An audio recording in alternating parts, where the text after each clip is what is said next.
আমি কালকে বসে আসছি।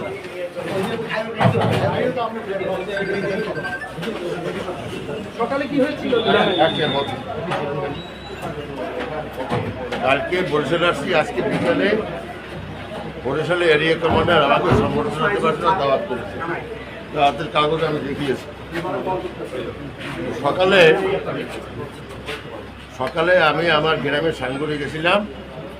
কিছুদিন আগে আমার বোন করোনার ডাক্তার খালেদা খানের ইন্তেকাল করেছে। মৃত্যুর সময় উনি বলে গেছেন গ্রামে একটা জনসাধারণের উপকারার্থে একটা কবরস্থান করার জন্য। আমি সেই কবরস্থানের জায়গা জমি মেপে যারা কাজ করবে তা দেখিয়েই আসবো, এই উদ্দেশ্য।